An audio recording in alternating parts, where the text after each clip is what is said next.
afternoon, students. Myself Vikas Sharma. I am the assistant professor in Regional College of Pharmacy, and I am teaching in this college pharmaceutical analysis. So आज हम अपना topic कर रहे हैं redox titrations. So first of all, students, tell me how what you will understand by the redox titration. What is redox? Redox is the combination of two words, oxidation and reduction. What is oxidation and what is reduction? So यहाँ पे हम concept पढ़ते हैं कि क्या होता है oxidation and reduction. आप यहाँ देखते होंगे ऑक्सीडेशन दिखाया है मैंने, यहाँ पे रिडक्शन दिखाया है. ऑक्सीडेशन का मतलब है लॉस ऑफ इलेक्ट्रॉन, उसके अपोजिट रिडक्शन का क्या मतलब है गेन ऑफ इलेक्ट्रॉन.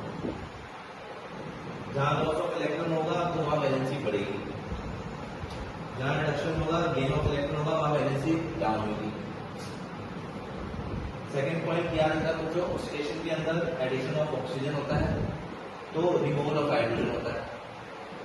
उसके वाइस वर्सा देखा जाए तो रिडक्शन में क्या होगा, रिमूवल ऑफ ऑक्सीजन होगा और यहाँ पे हाइड्रोजन का एडिशन होगा. ठीक है, एग्जांपल से समझते हैं.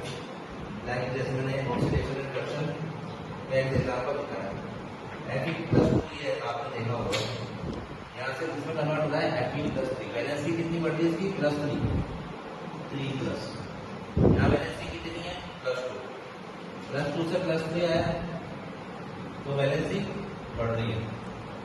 लॉस ऑफ इलेक्ट्रॉन हो रहा है तो मैंने यहाँ लॉस ऑफ इलेक्ट्रॉन कर दिया.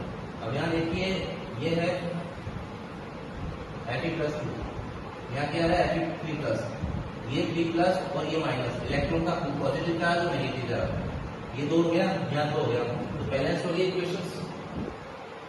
इसी की तरह से अगर आप देखें रिडक्शन के अंदर, रिडक्शन में क्या हो रहा है, सेरियम +4+ है. यहाँ क्या हो रहा है, आपके रिडक्शन यहाँ पे दिखा रहे हैं आपको, यहाँ पे सेरियम 3+ आ रहा है. यहाँ तो 4+ था, बड़ा था, यहाँ वैल्यू कम हो गया 3+. तो क्या हो रहा है, वैलेंसी डाउन हो रही है और गेन ऑफ इलेक्ट्रॉन हो रहा है. इसी को मैंने इस तरह से शो किया आपको, सेरियम गेन ऑफ इलेक्ट्रॉन हो रहा है तो प्लस इलेक्ट्रॉन यहाँ दिखा रहा है और सेरियम वैलेंसी 3+, 4 से सीधा 3+ दिखा रहा है तो वैलेंसी डाउन होगी. ये चीज मैंने यहाँ लिखी है, वैलेंसी डाउन. सेम अब हम पढ़ते हैं अगर उसके बारे में कि नेक्स्ट टॉपिक आता है ऑक्सीडाइजिंग एजेंट और रिड्यूसिंग एजेंट. ऑक्सीडाइजिंग एजेंट और reducing agent. Oxidising agent simple सा बेसिक कंसेप्ट है कि जो ऑक्सीडाइजिंग एजेंट होता है वो रिडक्शन होता है. रिडक्शन ही एक ऑक्सीडाइजिंग एजेंट है और oxidation is a reducing agent. Definition देखते हैं ऑक्सीडाइजिंग एजेंट क्या है. ऑक्सीडाइजिंग एजेंट तो रिड्यूस कर लेता है अपने आप को, reducing itself and gain. Reducing itself means gain of electron and oxidise other, जिसको हम ऑक्सीडेंट बोलते हैं, आल्सो नोन एज ऑक्सीडेंट. इसके अपोजिट देखा जाए रिड्यूसिंग एजेंट क्या है, ऑक्सीडाइज इटसेल्फ मतलब लॉस तो कर लेता है अपना इलेक्ट्रॉन का, लेकिन रिड्यूस कर देता है, किसको, गेन कर देता है दूसरे को, अदर्स को. It is also known as reductant. Example के तौर पे देखें, वही एग्जांपल मैं आपको शो कर रहा हूँ कि फेरिक आयन है प्लस हाइड्रोजन है, क्या बन रहा है, 2 मोल्स ऑफ फेरिक +2. यहाँ क्या हो रहा है, +3 से +2 जा रहा है, वैलेंसी घट रही है तो क्या हो गया, ये रिडक्शन हो गया. तो ये ऑक्सीडाइजिंग एजेंट हो गया कि खुद को तो रिड्यूस कर रहा है अपने आप को, लेकिन ऑक्सीडाइज कर रहा है दूसरे को. ये काइंड ऑफ प्रोडक्ट होता है ना, जो ये रिएक्शन दिख रहा है आपको, जो का रिएक्शन इरिवर्सिबल है. तो यहाँ से आपको दिख रहा है कि यहाँ पर +2 हो रहा है, क्या हो रहा है, +3 से +2 वैलेंसी घट रही है तो क्या हो गया, रिडक्शन हो गया. रिडक्शन हो गया तो ये ऑक्सीडाइजिंग एजेंट हो गया जो मैंने यहाँ लिखा है. उसके सेम देखा जाए तो Fe+3, ठीक है. अब H2 आएंगे, हाइड्रोजन आई जो है, हाइड्रोजन यहाँ क्या हो रहा है, 2H+. यहाँ पे कितना वैलेंसी, कुछ नहीं है. यहाँ पे क्या है, +1 है. तो इसका मतलब क्या हुआ कि यहाँ पे 0 से +1 जा रहा है, वैलेंसी बढ़ रही है, तो ये क्या हो गया, ऑक्सीडेशन. तो इसी अब हम आगे बढ़ते हैं. टॉपिक है इंडिकेटर्स. हमारे रिडॉक्स टाइट्रेशन के अंदर रिडॉक्स इंडिकेटर्स यूज होता है। तो कौन कौन से रिडॉक्स इंडिकेटर्स टाइप्स होते हैं? एक होता है हमारा इंटरनल इंडिकेटर, एक होता है सेल्फ इंडिकेटर, एक होता है हमारा एक्सटर्नल इंडिकेटर। इंटरनल इंडिकेटर का काम क्या है? इंटरनल इंडिकेटर आपने जैसा टाइट्रेशन देखा होगा, टाइट्रेशन में हम एक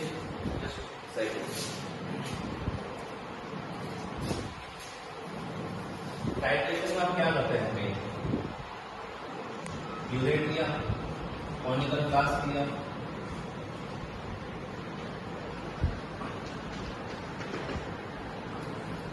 यहाँ पे मैंने ऑक्सीडाइजिंग एजेंट रख लिया, तो नीचे क्या होगा? रिड्यूसिंग एजेंट होगा। टाइट्रेशन होगी, ड्रॉप बाय ड्रॉप होगी, तो हमें रिएक्शन तो हो रही है। ऑक्सीडाइजिंग और रिड्यूसिंग एजेंट जब यूरेट चलेगा, ड्रॉप बाय ड्रॉप चलेगा, तो रिएक्शन हो रही है, लेकिन रिएक्शन कंप्लीट होने के बाद कैसे पता चलेगा? तो उसके लिए क्या है? हमें इंडिकेटर ऐड करना पड़ता है। What is indicator? इससे क्या होता है? इंडिकेटर से जो रिएक्शन हुई है between the oxidising agent reducing agent के बीच में, तो इंडिकेटर रिएक्शन कंप्लीट होगी। How do know? तो कलर जब चेंज होगा इसका, हमारा एनालाइज सॉल्यूशन का, जो कि अभी रिड्यूसिंग एजेंट है, तो हमें पता चला कि हमारा एंड पॉइंट आ गया। ये सिंपल इक्वेशन है।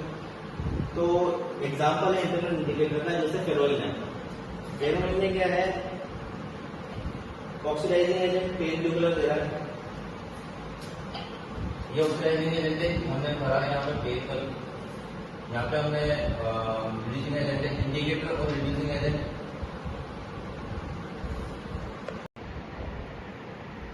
रिडॉक्स टाइप्स ऑफ इंडिकेटर में पहला आता है इंटरनल इंडिकेटर। एग्जांपल है फेरोइन। फेरोइन क्या देता है? पहले पेल ब्लू कलर देता है, इसमें कन्वर्ट होता है रेड में। कैसे हुआ? ये ऑक्सीडाइजिंग एजेंट है, रिड्यूसिंग एजेंट बोला। ये क्या है? रिडॉक्स टाइट्रेशन है।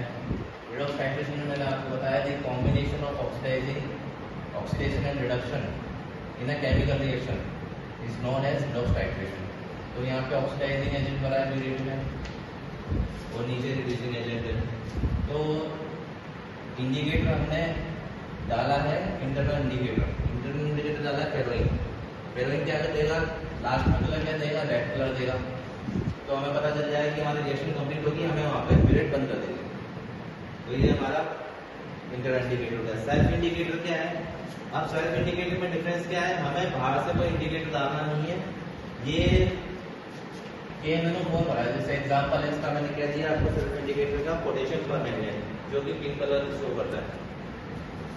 मैंने यूरेट के अंदर KMnO4 भरा, पोटेशियम परमैंगनेट। ये स्ट्रॉन्ग ऑक्सीडाइजिंग एजेंट है, और ये एक सेल्फ इंडिकेटर भी है। तो अब क्या होगा? ये तो मैंने लिखा ऑक्सीडाइजिंग एजेंट, रिड्यूसिंग एजेंट। मैंने यहाँ पे क्या इंटरनल कोई भी इंडिकेटर बाहर से नहीं डाला कॉनिकल फ्लास्क में, क्योंकि ये पोटेशियम परमैंगनेट खुद ही सेल्फ इंडिकेटर शो करता है। जब ये रिएक्ट होगा इसके साथ, जब यूरेट से ड्रॉप बाय ड्रॉप गिरेगा कॉनिकल फ्लास्क में, तो ये कलर चेंज किसमें हो जाएगा? पिंक कलर में। तो मेन डिफरेंस क्या दिखा हमें इंटरनल इंडिकेटर में कि यार हमने बाहर से एज पर रिएक्शन जो होता है उसके हिसाब से हमने इंटरनल इंडिकेटर डाला। लेकिन सेल्फ इंडिकेटर में क्या है? जो यूरेट में जो हमने डाला था, जो कि पोटेशियम परमैंगनेट, वो खुद ही एक सेल्फ इंडिकेटर शो कर रहा है, हमने बाहर से कोई इंडिकेटर डाला। ठीक है। एक्सटर्नल इंडिकेटर में क्या होता है? एक्सटर्नल इंडिकेटर केस में क्या होता है? पोटेशियम फेरिसाइनाइड दिया जाता है एग्जाम्पल में। इसमें क्या होता है? हम कोई प्लेट होती है या फिल्टर पेपर होता है, तो उसमें क्या है? हम जब रिएक्शन चल रही होती है, हम periodically drop by drop glass floor से कॉनिकल फ्लास्क में, आयोडीन कॉनिकल फ्लास्क में से हम ड्रॉप बाय ड्रॉप इस पे टच करेंगे, तो हमारा रिएक्शन चेंज होगा। तब हमें पता कलर यहाँ पे आएगा, तब हमें पता चलेगा कि हमारा रिएक्शन कंप्लीट हो गया। अब ये जो पेपर है, प्लेट है, ये डिप होती है स्टार्च इंडिकेटर्स में। वो डिपेंड करता है कि किस तरह का रिएक्शन हो रहा है। कहने का मतलब ये है कि 3 तरह के इंडिकेटर्स होते हैं: सेल्फ इंडिकेटर, इंटरनल इंडिकेटर और एक्सटर्नल इंडिकेटर। इंटरनल इंडिकेटर का एग्जांपल हमने दिया फेरोइन का। सेल्फ इंडिकेटर का हमेशा सबसे स्ट्रॉन्ग ऑक्सीडाइजिंग एजेंट KMnO4, और एक्सटर्नल इंडिकेटर हमारा पोटेशियम फेरिसाइनाइड। नाउ अब हमारा टॉपिक आता है एक आयोडीमेट्री एंड आयोडोमेट्री। हमारे रिडोक्स टाइट्रेशन में सिलेबस है टाइप्स ऑफ टाइट्रेशन, जिसमें से कि मेन हमारा आता है आयोडीमेट्री और आयोडोमेट्री। इसमें से ये क्वेश्चन तो 100% आना ही आना है। आयोडीमेट्री और आयोडोमेट्री में डिफरेंस क्या है? आप नाम से देखिए कि iodimetry iodimetry equal iodine iodine किसमें कन्वर्ट हो रहा है? आयोडाइड में हो रहा है। I2 प्लस 2 इलेक्ट्रॉन ले रहा है, तो क्या हो गया यहाँ पे? ये गेन कर रहा है इलेक्ट्रॉन, पोटेशियम आयोडाइड बन रहा है। और आयोडोमेट्री में क्या है? इसका उल्टा है कि यहाँ पे आयोडाइड से क्या बन रहा है? आयोडाइड क्या है इसमें? I- जो होता है आयोडाइड है, आयोडाइड से आयोडीन बन रहा है।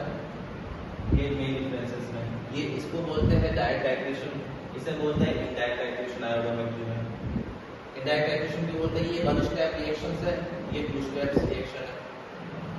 तो ये डिफरेंस है। आपको जैसे कि यहाँ पे शो भी कर रहे हैं, जैसे कि हम नॉर्मल टाइट्रेशन कर रहे हैं, हमने पीरियड में क्या करा? सोडियम थायोसल्फेट का Na2H2O4, ये क्या है? एक तरह का रिड्यूसिंग एजेंट है। कॉनिकल क्लास में हमने क्या करा? Potassium iodide. पोटेशियम आयोडाइड जब रिएक्ट करेगा तो क्या बन जाएगा? लिबरेट हो जाएगा I2 लिबरेट होगा, और यही लिबरेट आयोडीन है, इसी को यह आयोडोमेट्री बोलते हैं। इसका अपोजिट यहाँ होगा, यहाँ पे क्या होगा? आप रिएक्शन देख रहे हैं, पोटेशियम आयोडाइड हमने कितने एक्सेस में क्या लिया? यहाँ पे पोटेशियम आयोडाइड एक्सेस में लिया हमने यहाँ पे, और साथ में क्या लिया? Magnesium oxide plus sulphuric acid. किस मीडियम में?